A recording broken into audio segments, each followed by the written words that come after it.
Hey, listeners, welcome to another episode of the Ripple Intent Podcast. I am one of your hosts, John Grant, and with me, as always, is Kyle Majchrowski. Say hi, Kyle. Hi, Kyle. Excellent cue. And No,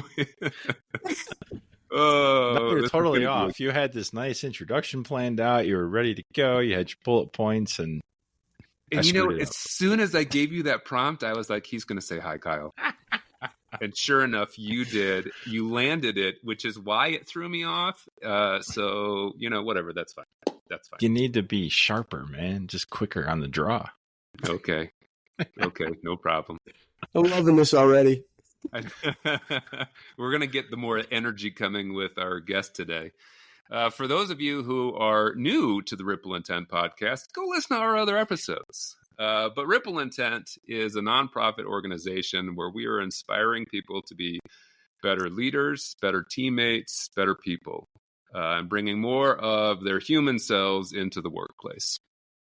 So we have a great guest today, a gentleman who has really totally gotten absorbed in Ripple Intent in the community. He's a wonderful contributor. Love his energy. And he's even going through great strides to help build the community in Boston. So please welcome Rick Warhall to the podcast. Rick, introduce yourself. Yep. Hi, John. Hi, Kyle. Good to see you guys again. My name's Rick Warhall. I've been in this construction industry for 43 years now, 37 with the same company, which is Whiting Turner. I started as a PE. Sustainability. Worked my way up to a senior vice president. At one point, I led our sustainability efforts for about 10 years. I then transitioned and led our healthcare industry for another 10 years.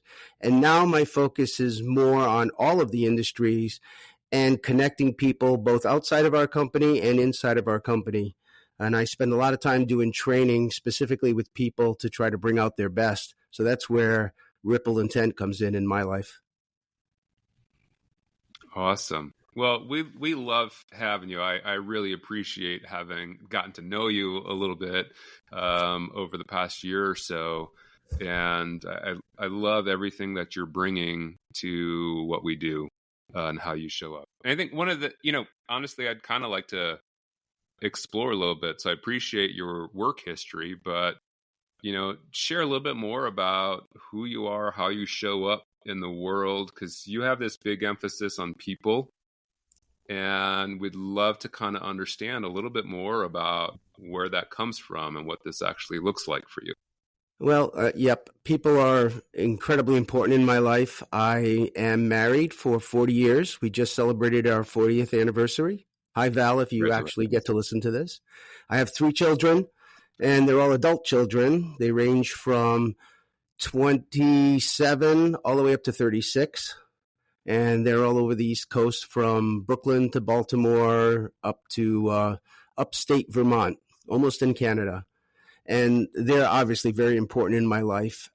And I think I've always been a people person, as you'll see when we discuss. Woo is one of my big strengths, and I never really knew how to use that before, but I do see how it's been relevant in my life. And as I matured and had children, I always thought my job was to help them be the best people that they want to be. And my thought is, why stop there? Why not bring that to the workplace and help all the people that work in my world to be the best people that they want to be, and the best teammates, the best. And again, that aligns right with what Ripple Intent does.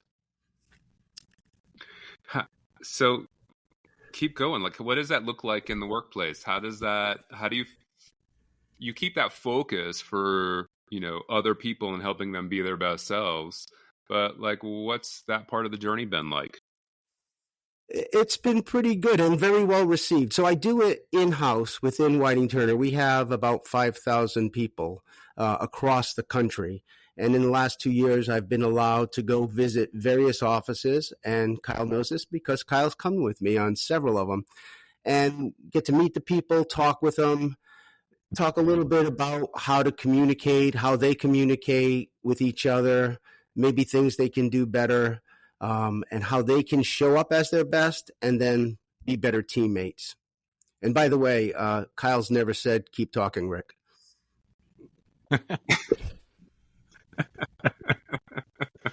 Fair enough, man. Well, I don't have the communication strength like you do. And so you definitely have awareness of that. But I'll keep going with what John was saying. So you're doing this now, but you weren't always doing this. I mean, from the get-go, when you first entered the industry, or was it? I'm curious. Were you interested on the people side from the get-go, or did that develop over time?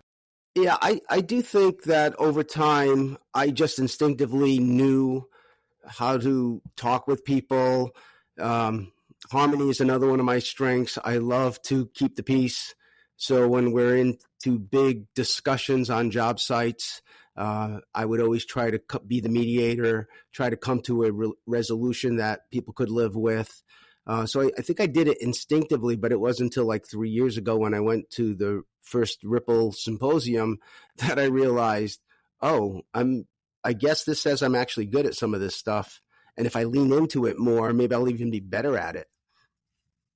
So yeah, what was the world like when you got started? What did you start doing in our industry?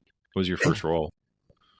In our industry, project engineer, right out of college, just doing the basic stuff, reviewing submittals and answering questions and getting yelled at.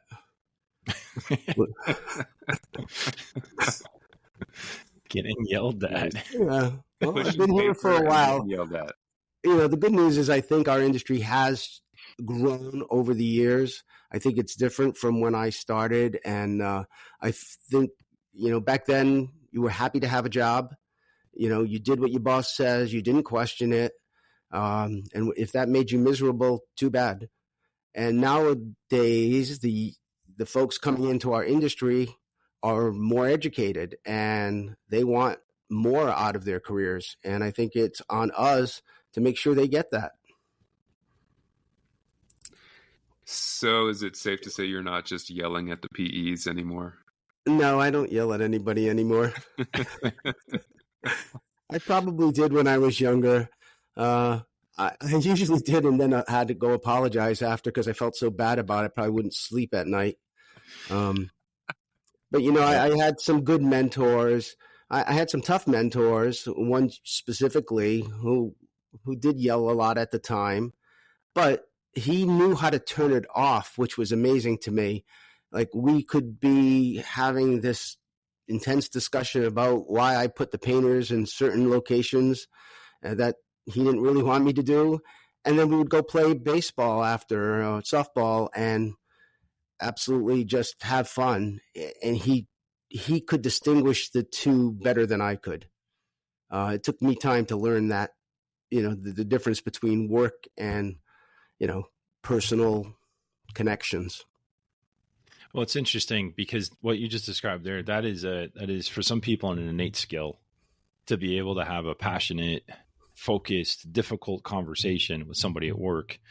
And then at the same moment, or when you even in the middle of it, and I've seen it happen in the middle of that, it's like, oh, hey, it's time for lunch. You want to go get lunch? And you're like, yeah, sure, let's go. And you're like, wait, you guys were just fighting and now you're going to lunch. What the heck is going on? Yeah, it's confusing to a lot of people. It's absolutely a skill that I did not have back then. I learned it to the best of my ability, but I still rather keep the peace and have a good relationship all around. Again, my harmony coming out. And but I can understand when people do. And what I liked about my boss too was he would always give me the opportunity to say whatever I wanted. And then he would make the decision. And if he said, no, we're going to do it this way because I'm the boss, I would do it that way. But I always felt better because he listened to me. And that was a skill that I absolutely took from him. It's interesting because I was talking to somebody the other day and they're doing a presentation on inclusion. And inclusion from her standpoint was everyone needs to have a voice and everyone needs to be heard. And I'm like, take it one step further. Does everyone need to be listened to? Like, do you have to do what everybody says? Because then that just won't happen. And she went, huh, that's an interesting perspective. I never thought of it that way. I said, because if you don't set that context of, I want your input, I want your thoughts, I might not agree with you and we might do it differently, but I still want to hear what you have to say, as opposed to tell me what to do. I think you can tell when you're on a team and somebody gives you their opinion and you don't use it, and then they shut down because of it. They don't understand that, listen, we all have opinions, and then ultimately it usually falls on the leader to make the final decision after he or she has heard everything. And sometimes just a little coaching with that person to say, listen, it was a great idea. Just because we didn't use it doesn't mean we didn't receive it, didn't hear it, and didn't think it was a good idea, but we decided to go this way. So keep bringing the ideas and keep being heard. So that's hard for some people. For sure. For sure. I do just want to pause for a second for our listeners, because we've talked about some of your strengths. And I just want to call out, we're talking about Clifton Strengths, which is a very positively focused assessment that we love at Ripple Intent. We use it constantly because it helps us understand how we are wired innately with our strengths and how we can put them to use in the workplace, right? In life in general.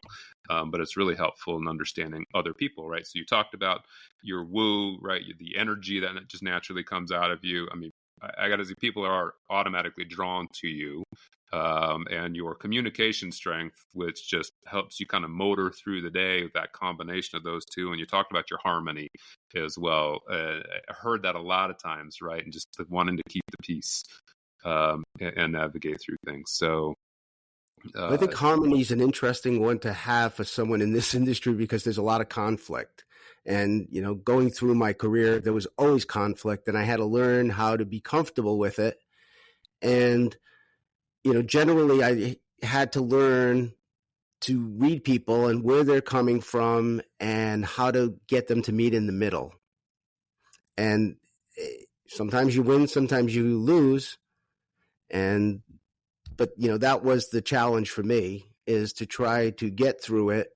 And then when I felt we came to a good resolution that the team could live with, or the two people could live with. Rick, I love it, Rick, right? Because a lot of people look at harmony and it a lot of times shows up, the perception is that it's a weakness. But the way I love the description you just gave to it, because that is the beauty of that strength, is that you can often see through the garbage to find a way to bring about peace for the group. That's amazing. I'll tell you a quick story. One time, I was a fairly young engineer, and as you know, I'm only 5'6", and I was trying to resolve an issue between one of my superintendents and an electrical superintendent, who were all of 6'2" or bigger each, and must have weighed anywhere from 200 to 300 pounds. And they were getting so heated that I felt they were going to get physical with each other, which I didn't want to happen. And so all 5'6" of me jumped in between them and pushed them apart. And I think they saw the intensity that, you know, they were getting too far. They went back to their corners. We got it resolved. And then I spent the next 10 minutes shaking because I shouldn't have done that.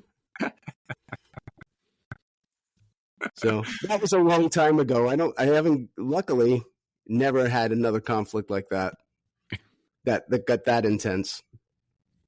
Well, that's the other side of the harmony side is you are not a natural debater.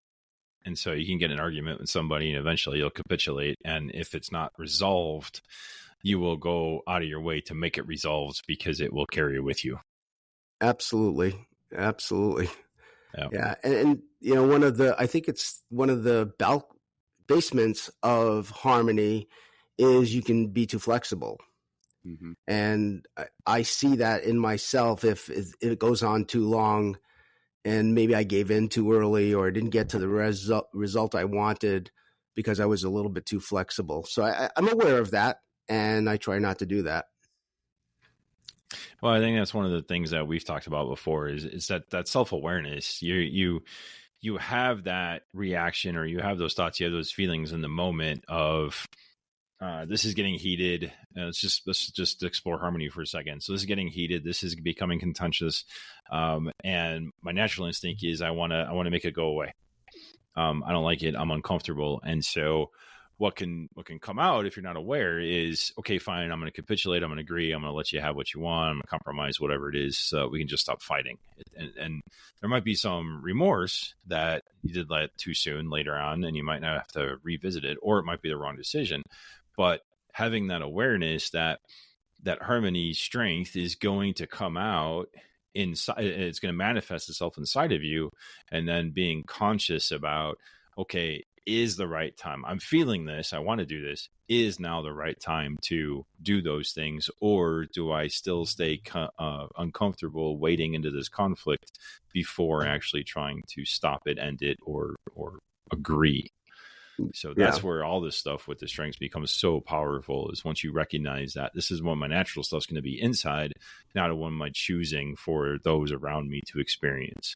Yeah, and one of the reasons I gravitated towards the Strength Finders is because I've done other assessments, and I feel they scratch the surface. But to me, this one gets individual. It tells you what your basements and balconies are for these particular strengths that are unique to Rick or Kyle or John, and then it lets you explore them if you want to.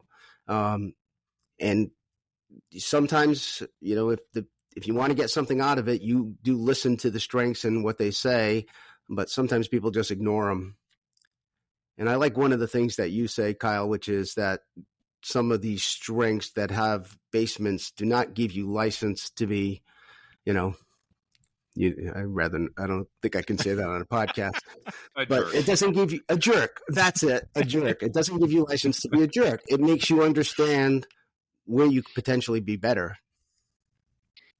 So we've done this now. I would say there's several hundred people within my organization now that I've stretched this out to. I've had some individual conversations. Just yesterday, we had a 2-hour discussion on my group and their strengths and their weaknesses and what they meant. And it's generally well received, and I like that. And some people ask for more specific one-on-one discussions, which I'm glad to do with them in-house. And then some people like the more broader ones where they get feedback. Yes, you talked about before around the treating people aspect of this. How are you helping those people, whether it's in a group or the one-on-one conversations, help them increase their awareness or their capacity or ability to treat people? Because I think you're right. Like my oldest kid is working labor this summer on a high school expansion project. And I was very curious to see how the first week or two would go, because, all of us growing up in the industry, for those of us who worked on the job site, if you go back a couple, 3 decades, it's a very different environment on a job site than it is today. And so I was hesitant and curious at the same time, like, oh man, are they going to pick on him? Are they going to give him a hard time or what? And he came back and was very complimentary of the superintendent, of the other laborers, the people on the project. He's just like, yeah, everyone's pretty nice. It's pretty cool. They teach me and they show me and they talk, they get donuts, they get burritos. I was just like, man, you got it easy and you're making good money. Like, what happened to all the stuff that we went through? One of my first assignments was to be an inspector on the side of a nuclear power plant. So I would have to climb 20 feet hang from rebar and inspect the welds. And I had people burn up my clipboard. I had people throw my clipboard way down to the bottom. And really, they just wanted to see if I could handle it. So it has changed. The good thing about it is I do think the young people coming in today, I don't tolerate when folks say that the young folks today don't know how to work, don't know how to do it. They just do it differently. And because we can't adapt, no one should say that they're not good people, because they're not looking in the right places. Some of the young folks that come into my organization are amazing, they teach me things that I didn't know, and they're willing, they have the drive. They just do it a little bit differently, and we just have to get used to that, and that's fine. And I would say talk to a young person. They'll tell you about it. They'll explain it to you and where they're coming from. I'm amazed when I have one-on-one conversations with these young folks, the things that I can learn at my age. And I'm thankful for it every day. Well, that sounds like the approach that you're taking, right? I hear that you're going in not with a preconceived notion or attitude, but if you're communicating openness, then you're probably a lot more likely to get a positive response. Yeah, I would agree. Some take a little longer. I was just thinking of this one gentleman. I was assigned, and it took me a few meetings. It took him a few meetings to feel me out, to be comfortable opening up to me. And that's okay. He wanted to make sure I was truly listening and I had his best interest in heart. So I think that's important. So just be patient and it'll get there. Some people are very like me, woo, with the trust. I trust everybody till I don't. But I come in with an open book of trust, and I think my quadrants probably care as the number one, or my quadrant for trust. But I found out not everybody's like that, and that's you had asked how we help people. I think we help them by letting them know everybody doesn't come from the same space. They don't approach trust. They don't approach everything the same way. And you have to understand how they're coming from. And if there's a communication there, then you can get along a lot better. Yeah, that's one of the things, and we've talked about it before on this podcast too, is so many of us, it's just human nature, and we've learned this through the Clifton Strengths and various applications of it. We've learned that people naturally, we as human beings, believe that everyone sees the world the way we do. And they might see it a little bit different here and there, but for the most part, we see it the same way. And like you're describing with the whole aspect of trust, you resonate very strongly with people who demonstrate care about whatever it is that the group or the other person is working on or doing or has interest in it. So as long as you feel it, that trust is going to amp up. On the other end of the spectrum, you've got the people who, well, do it. Show me you do it. You know what you're doing. You do it well. Execute it right the first time once, and then I'll trust you. I really don't care how you feel, because that's not important. If you can demonstrate that you're capable, then maybe I'll give you 2 seconds afterwards, and we can do something that it's a little more than a business relationship. And so when you put those two folks together, it's like butting heads. It's like, don't you feel like we're in this together? And the other person's like, I don't feel anything. Go get the job done. Quit talking. Get to work. Yep. And that can unfortunately create some natural tension, because we're projecting going, wow, that other person's seeing it wrong, because the way I see it is obviously right. So therefore they must be, something's wrong with them. Yep. Agreed. I actually learned the information about trust at the first symposium. That I walked in and we're at a table, and you guys make us talk to everybody and spill our guts at the table. Okay, they don't make us do that, but like we make you do. I didn't twist your arm behind your back, Mr. Wu in communication. You're like, your guts were spilled before you walked into the room. Yeah, it was absolutely. But I'm sitting at a table. We're talking about trust. We're sharing our stories, and sitting across from me was a gentleman about my age, also in construction industry in a smaller community.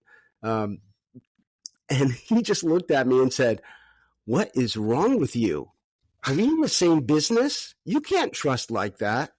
And it shocked me. And then he gave his story, and it was compelling. And I'm like, oh boy, I didn't realize that it can be that drastic for someone who kind of looks like me, right?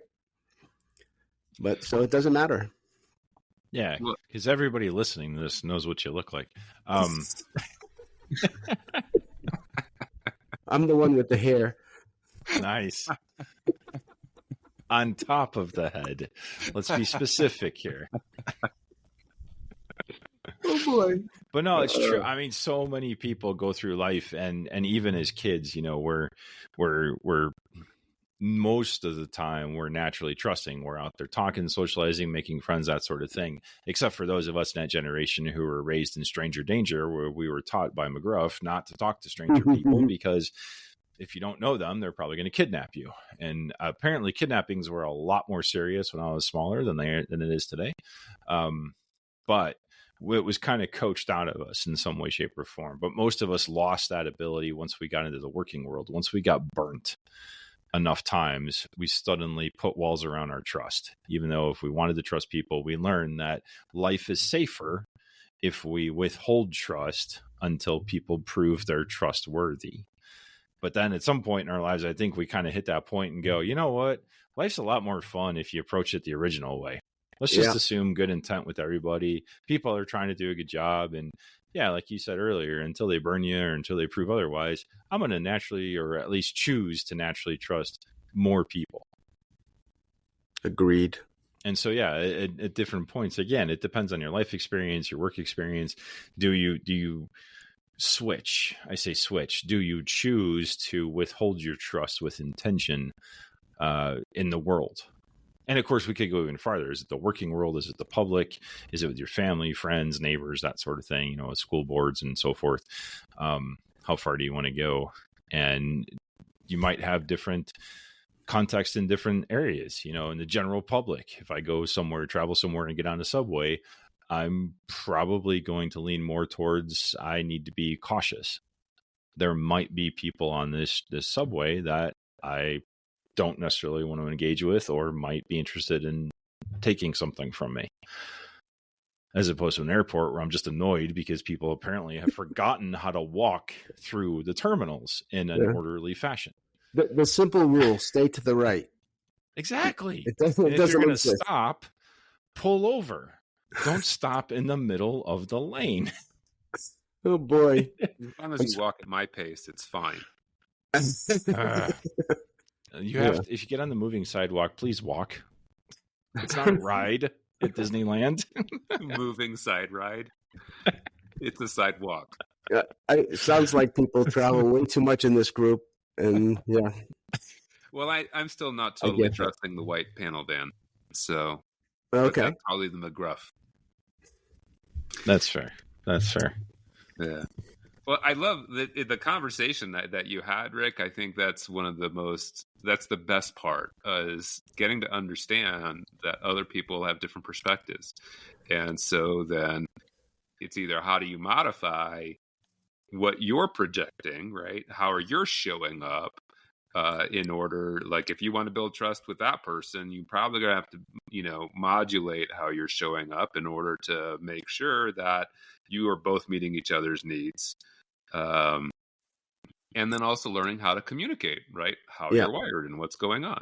I do think some people, it's inherent in them. They know how to communicate. They know how to read people. It just comes natural somehow through their childhood. They did that. But for some people, that it feels too much like a compromise and they dig their heels in. And that's where you try to break down the barriers and say, listen, we're all here for the greater good of whatever the team is. And if you cannot dig your heels in and listen, we may all succeed at a higher rate than expected. And that's what I love to see about a good team. So how do you set that baseline? So you say you talk to individual people, you work with the group. Well, how do you set that baseline up front? Because again, so no different than the trust projection. A lot of people bring their last project experience, for example, to the next one. And so here's what worked, here's what didn't work, here's what I'm going to keep, here's what I'm going to change. And if it wasn't a people-centric, or if the individual aspect wasn't important on that last project, suddenly it is a bit of a shift to go, you need to pay attention to who you're working with, in addition to the stuff that you're working on. And for some folks that can be, I wouldn't say new, but it can be new. So how do you get those folks to buy into this, touchy-feely crap? Well, I'm thinking of how I would have done. There was a specific project way back when we won this project, and I was very excited about it. And we were going to meet the architect, and I was the project executive, and my manager were going to go over there, and we were so excited about this project. And when we went to the architect's office to have the first kickoff meeting, he just says, I don't want this to be a disaster. I've had problems before. I don't expect this. I don't expect this. And we walked out of there saying, well, he just met us. Why is he making all these expectations of us, which we felt were not true because we've worked together before and we knew we were a good team and we had a good team with us. So we knew we had to win his trust. And this was instinctively, and I wish I had some of the tools I had now to go back and do this, but we had to work very hard to prove that we were not the team that they had the issues with, which I don't even know if it was from our company, but we were individuals bringing strengths, and very quickly within pre-construction, we were able to show them that, we were a good team. We had the interest of the team as a whole in the forefront, not any individualistic goals. So eventually we won them over, but it took a while. And I was very surprised. I've never had that before where someone from the get-go just said, you will not do this, you will not do this, and this is how you are. And I thought, wouldn't it be great if we said what we could do instead of what we're not going to do?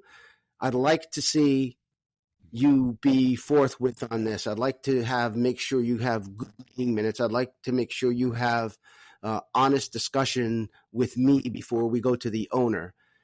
And those are all the things that we were going to do anyway. But the way he just put us on our heels felt wrong. So now if that happened, I think I have better tools that would go back and tell them, okay, well, let's understand. Obviously, you've had a bad project before. This is a new project team. Let's talk about what we're going to do together to make you happy and make this a successful communicative team. Yeah, and that's where it's. I've heard you share that before, and that guy. I mean, it's exemplary, I think, of a lot of people where you just have this frustration built up over time, and finally it comes out and like, we're just going to not do all these bad things. Okay, we've done them enough. I've been on enough experiences. We're not going to do it. What most people end up bringing, and I applaud the guy for letting it come out. I mean, it could have come out in a much more positive way, of course, but at least it came out. And I think what's really awesome is you were receptive to it. Like the way you even described the conversation, it wasn't face value. It was what's going on here, what's driving this, and what's really impacting this point of view and where they're coming from. It's there's a lot of stereotyping going around. There's a lot of experience coming out. There's a lot of frustration coming out. But it's like immediately recognize, well, first of all, it's not me, right? This guy or the person wasn't attacking you, but it's so easy to feel that way. Like, wow, we just met each other and you're already making judgments. And that's how my project manager felt. He's younger than I was. And he felt, we walked out of there and he's like, what does he have against me? I'm like, I don't think it's you. I think he's had a bad experience. He's taking it out on us. That's okay. We're going to go back and we're going to show him how we communicate these things that he had issues with, and slowly we'll win him over. So, but I have to now do damage to my younger folks because this guy was being very aggressive. Sure. I don't think you realize the ripple effect of that. I like how I use that. Different company, but yeah, nice job. No, it happens often, and trying to, I was just having this conversation with somebody the other day because there's an issue that's come up on a project and she's nervous about presenting that issue to the client, and the client could respond in a variety of ways. And so I told her, I said, you just be aware what they like to do in this situation. They say, how did you not know this? And this happened to be, there was something behind underneath a floor. And as soon as I said that, her response was, well, I didn't know that because I can't see through floors. I was like, that is beautiful. Yeah. But I mean, she didn't take it personal at all. And I'm like, but it will feel that way in a minute. You know, you might even get the finger pointing in your face. You might even get the accusation. You might even, this was your job and you screwed it up. And she's like, okay, I could see how people would go to that conclusion, but that's not what happened. Yeah. And I'm like, I get it, but it can be very difficult for you and the project team not to take it, I'd say, personal. I mean, it is very personal, but to be able to stop that and go, wait a second, are they talking about me? Are they talking at me? Or is this just something that's coming out because of the situation? Yeah. And you would hope that people are smarter and nicer and better and more attuned. But the reality is when pressure's on and something goes wrong, people explode. People get frustrated. We all get angry and cranky and frustrated and stressed, and we're not always our best. Yep. Some of the best team leaders that I've worked with over the years know how to present a problem to get to the bottom of it without the finger pointing. And when they can do that, you know, you got somebody very special leading your team that belongs there. And they can say, okay, we had a problem. This went terribly wrong. Let's discuss how it happened, and let's do a synopsis on how not to do it again and how we're going to fix it. As opposed to, you know, John, you were just horrible on that and making you feel small. That does nobody any good. Why did you go right to me with that, Rick? I was starting from left to right. So, I mean, I'm cranky a lot, but dang. You're not cranky. Most problems usually start with the engineer. Let's just be honest. Nope. That's just statistics. I'm just, not the owner, not the construction manager. Thank you for joining us on this episode. I'm sure we're out of time. Well, it's like I always say, 85% of statistics are made up on the spot. So there you go. Including that one? Possibly.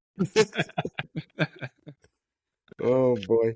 Oh, man. Well, actually, guys, we are out of time. I mean, this is a great conversation. Rick, that was quick.